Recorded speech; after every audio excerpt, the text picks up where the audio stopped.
Oya gokorone ayala moya le ore pache mana bla de ga ba oya gokorone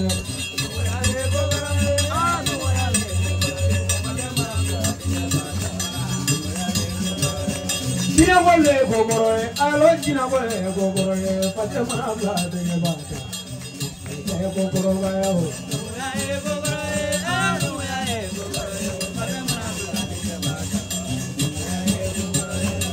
Soyale gogoroy, pedu soyale gogoroy, pache mananga denge bata. Saya gogoroy.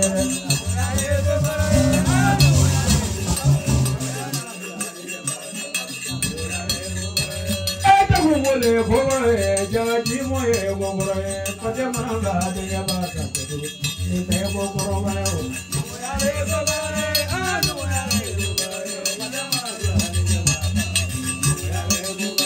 Yamere gogoy, algamiyani gogoy, pate mana bladinga bata. Saya gogoro.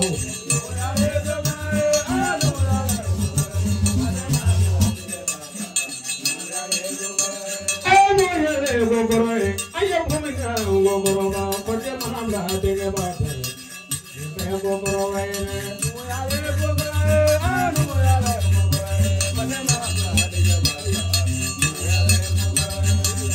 Sedu hajina ni sedu mangrega, sedu mangrega, sedu mangrega.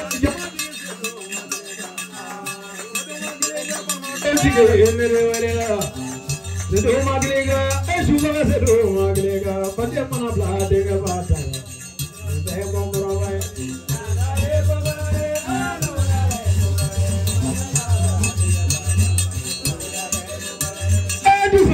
Gogoroy, tola teve gogorowa, pate mana bladega bata. Hete pache gogoroy.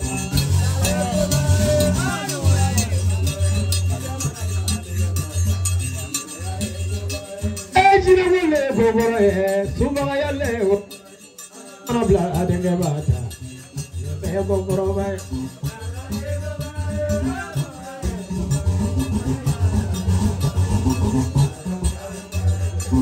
Yale gogoroy, jaga jire yale gogoroy, pache mana bladega bata.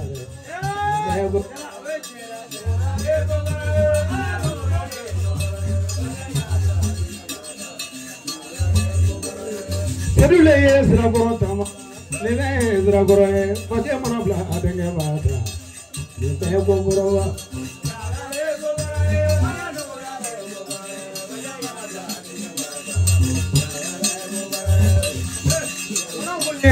Wangolo ya benyo we aya ya benyo we wangolo ya benyo we karamo mana bla kala ne bata te gogoro we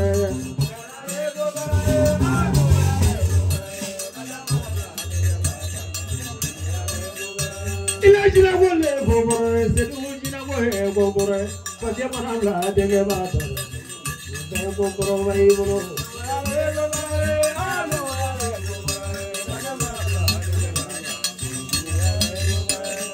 Senele gogo, kamera senele gogoro, pache mana bladega bata. De gogoro vaya bro.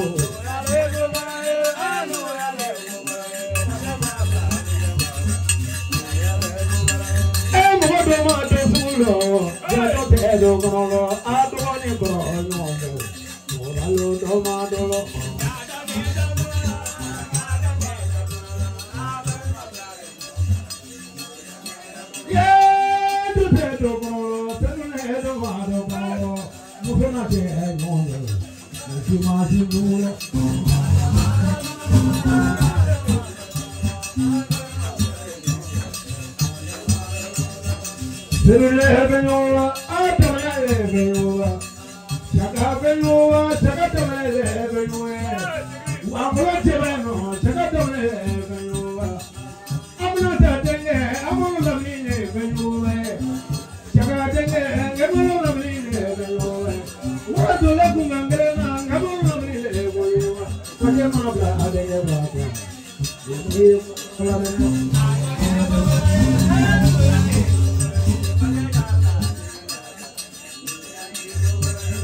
Bolanda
Gane ba boy ni sedu manyoe.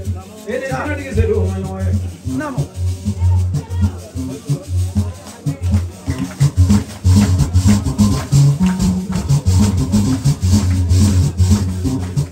Namana. Hey, je no mana ke sedu fe. Ne bolo bi junu mana. Aywa. Kalana mama. Namana. Aywa ne mana ke sedu mana. Kalana no mana ke sedu fe. Ne bolo bi junu mana. Namana. Je no mana ke sedu bolo ne bolo bi junu mana. Mo te kala mo ba ne ko mo no dira. Sedu soy no mo gira ba.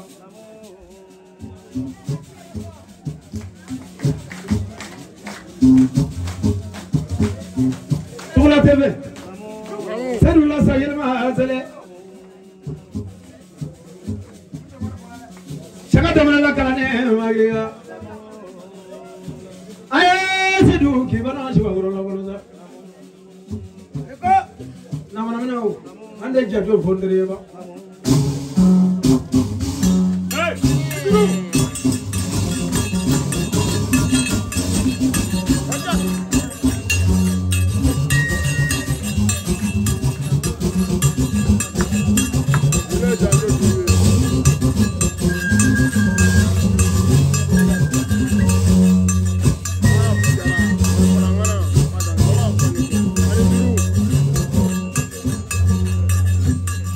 Be magan manja ote janjo do na ni magala roti ye sedu ile jina emini ye ile ko ba jina ni gade sedu ile jina mi ni gade ile mo so jina ma ni gade sedu ile jina mi ni gade ile mo ke jina mi ni gade jina me ye fa ko na la fa mi ni galo ngene ile jama daga ma de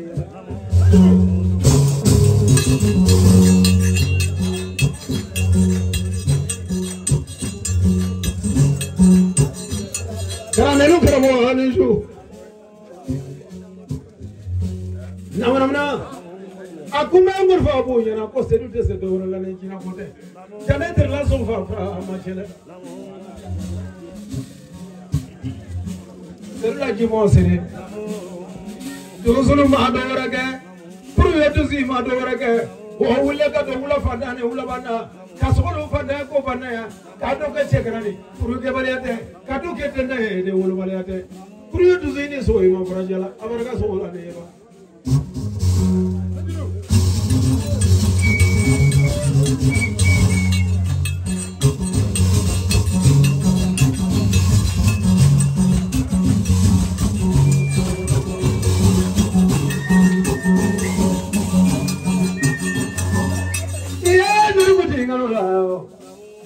I'm going to love you for over here. Lamini Shanti, Lamini Kangarani. No, you don't go for I get to Google. I am your sort of home, oh my dear. Yamarasa, Shaka. Shaka, Lamara, Korako. I come on about one. Imani Shaka. Never go up like it. I come on about one. Be so modern than they used to go for Broko. They used to like Jinapozilla. Capone Teresiwata. Okay, Jinapozilla. Chakata Mela Kama. Abaga will block when you learn. Chakata Melo, Katina Kurama.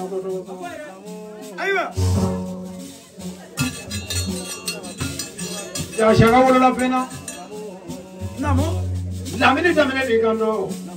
Then we'll go over at the hole. They have an attack with all over the Gimana. Abaki is over Yala Shiwata. Lamini Nakaka Markanavo.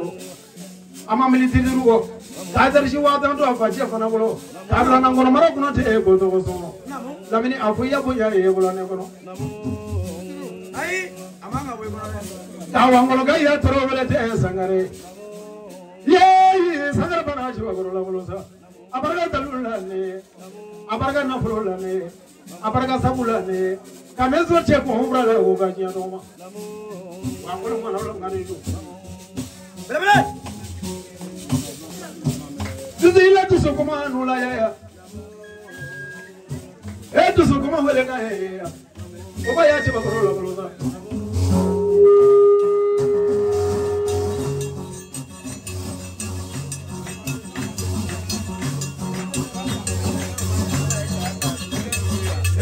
muso bete jama ti la bolo la ayo selu la baru do bolo e mo lo ti kara ga he he o chere selu jina ko ni mo ko te kele selu ko ni jina ko ni mo ko te kele par ma to ti selu pete tam e selu gono babu ti e selu fama ti e selu par ma to ti e selu muso kono ti e selu fama de ti e do do de ti ma kele ga bolo la jina ko ma ke awu ya re bolo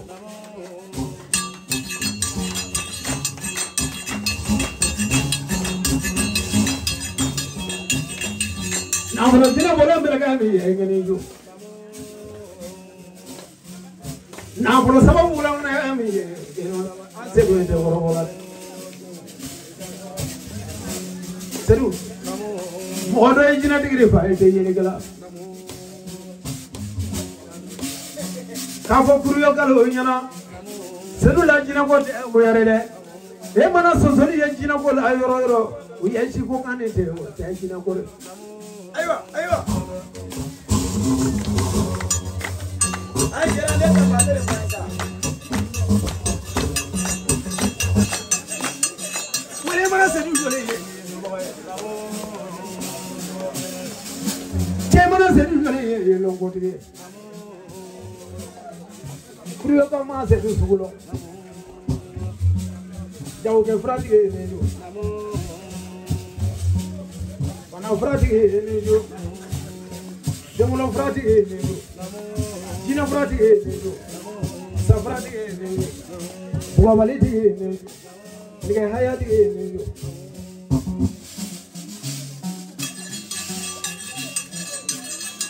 Dedungila sayela masene. Nena nei babulona la e kumana era. Janjado dana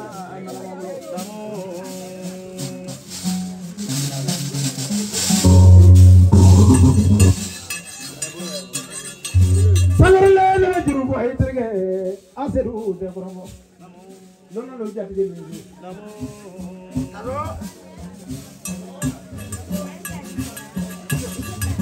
Seru na be dongri dole la. Fuga fasare te ya le. E mana irilo ni mara dolo. E mana irilo ni la do ya.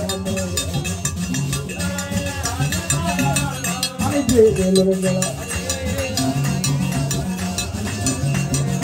Unya seru ye irilo dolo. E mana irilo ai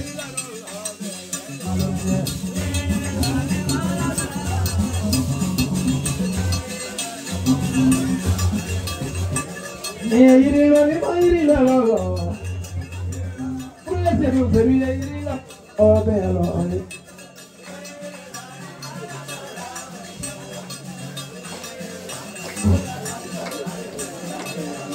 seru ma irila lo yoro parma bolo digla mo irila lo prega no de yo irila lo so nyama de ma irila lo Jina dugu tigila mo ayiri la lo e mana ayiri lo na ayiri la lo vero ni malo ne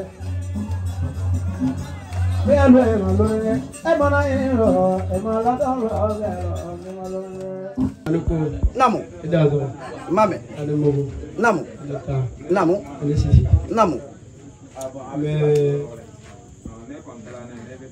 jama namu jama bele jelofo namu Ejane bena jama ofo namu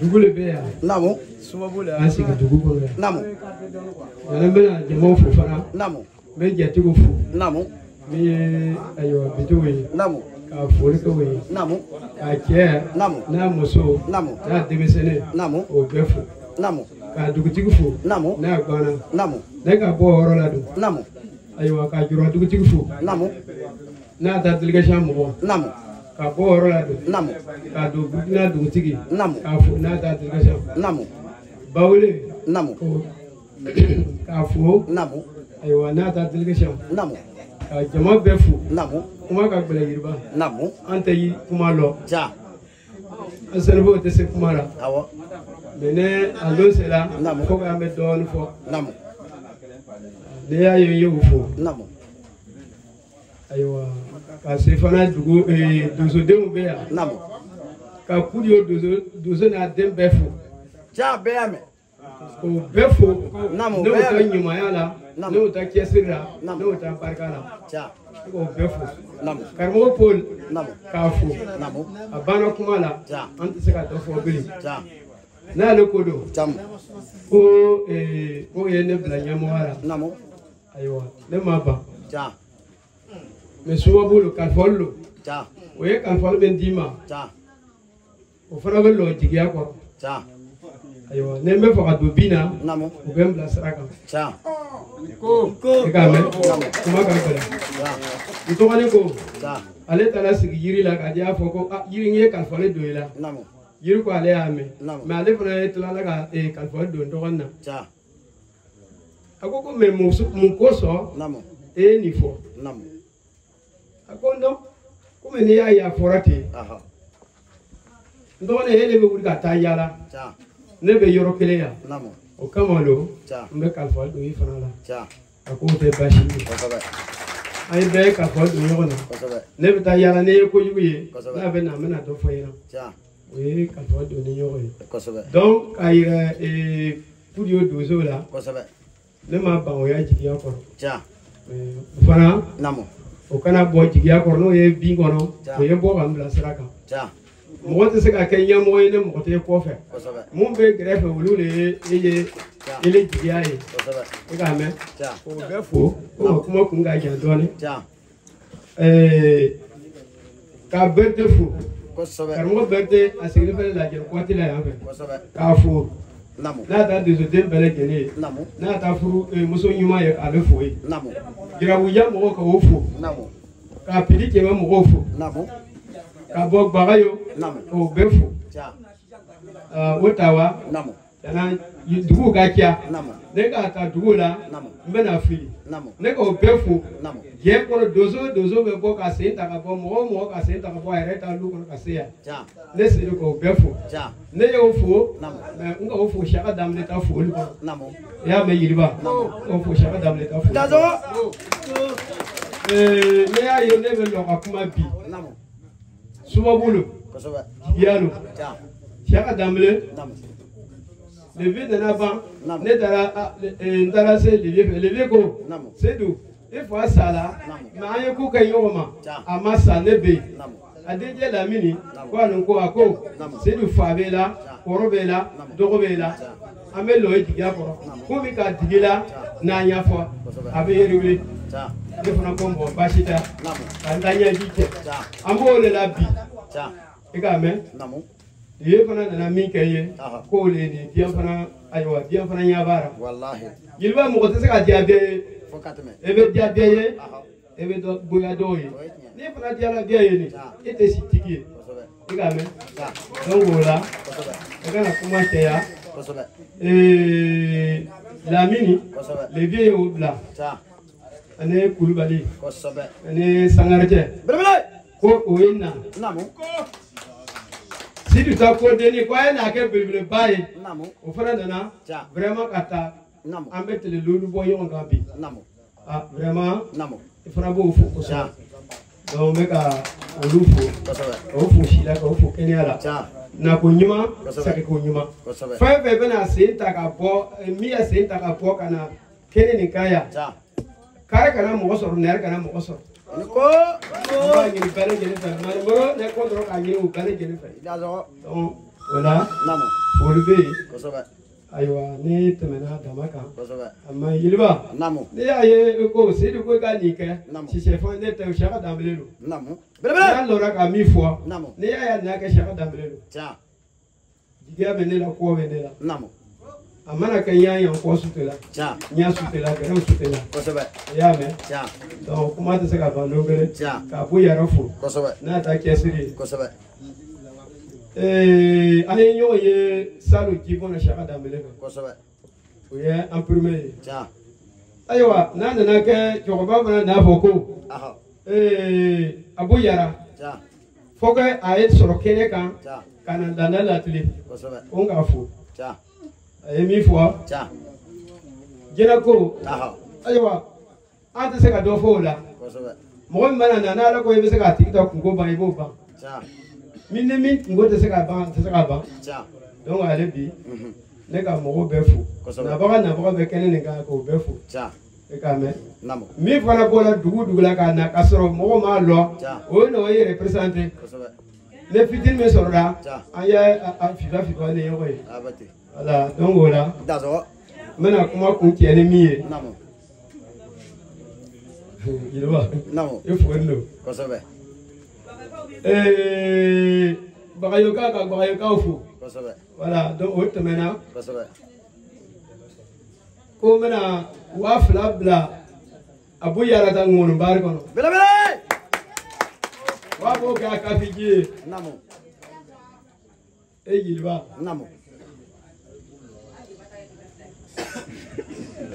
avec maintenant di yilwa ba Kosebe. E mana ya ne me. ko ba na me yo ba Namo. e ga me Obene bo. donc voilà ne be filika da ya Namo. o me jama kolo Kosebe. donc ko no ko Idazo. ne filila mala Ah. karmo ko te ko salamu alaikum wuru kungulu Idazo ay tegala fako. Selu watra e pareka. e ga to ka fo abu yara ya ye ngonse do fo shaka damle ta kele ni sugo fo ka kele lo ya fo ye ne ko shaka damle ta kele la mara ko sugo fo ka kele lo Tiens. ona la kana minga ko fe ko o be fa Abujira. Konala minga ko fa ko be foko. Idazo e pareka. Jonga donga.